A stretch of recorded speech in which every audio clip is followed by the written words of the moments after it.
இப்போது புதிய அறிமுகம் ஆச்சி ஹோட்டல் சாம்பார் மற்றும் ஆச்சி இடிச்ச சாம்பார் 50 கிராம் ரூபாய் 20 மட்டுமே. போலியான கருத்து கணிப்புகளை வெளியிட்டதால் 30 லட்சம் கோடி ரூபாய் முறைகேடு நடந்துள்ளதாக ராகுல் காந்தி குற்றம் சாட்டியுள்ளதை அலசுகிறது இந்த தொகுப்பு. நாடாளுமன்ற தேர்தல் மீது எவ்வளவு எதிர்பார்ப்பு இருந்ததோ அதே அளவு பங்குச்சந்தை மீதும் முதலீட்டாளர்களுக்கு அதிக எதிர்பார்ப்பு இருந்தது. காரணம், ஆட்சியில் மாற்றம் கண்டால் அதற்கேற்ற முதலீடு, ஆட்சி மாற்றம் இல்லை என்றால் அதற்கேற்ற முதலீடு செய்ய வேண்டும் என்று கணித்து வைத்துள்ளனர். இந்நிலையில் ஜூன் 1ஆம் தேதிக்கு பின்னர் தேர்தலுக்கு பிந்தைய கருத்து கணிப்புகளில் பாஜக கூட்டணிக்கு சாதகமான முடிவுகளே வந்தன.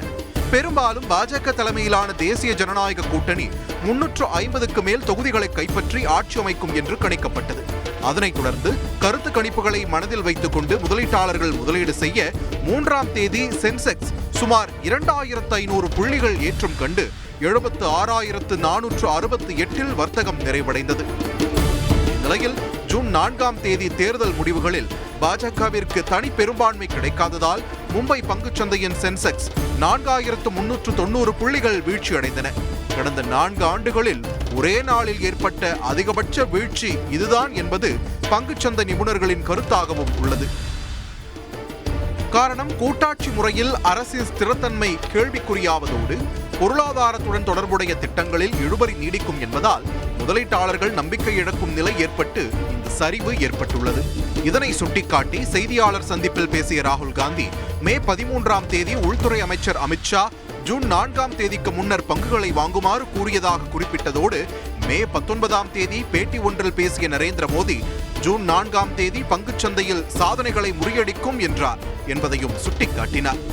பிரதமர் மோடியும் உள்துறை அமைச்சர் அமித்ஷாவும் 5 கோடி மக்களிடம் பங்குச்சந்தையில் முதலீடு செய்யும்படி வலியுறுத்தியது ஏன் என்று கேள்வி எழுப்பியதோடு, தேர்தலுக்கு பிந்தைய கருத்து கணிப்புகள் மூலம் சிறு முதலீட்டாளர்களை முதலீடு செய்ய வைத்துள்ளதாக குற்றம் சாட்டினார்.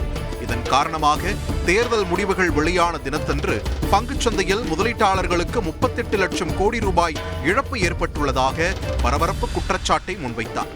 தேர்தலுக்கு ஒரு நாள் முன்னதாகவே முதலீடு செய்து 5 கோடி சம்பளத்தில் பெரும் லாபம் ஈட்டிய பாஜகவுக்கும் போலி எக்ஸிட் போல்ஸ்டர்களுக்கும் சந்தேகத்திற்கிடமான வெளிநாட்டு முதலீட்டாளர்களுக்கும் என்ன தொடர்பு என்றும் கேள்வி எழுப்பினார். இந்த மிகப்பெரிய பங்குச்சந்தை சரிவு குறித்து நாடாளுமன்ற கூட்டுக்குழு விசாரணை நடத்த வேண்டும் என்றும் வலியுறுத்தியுள்ளார்.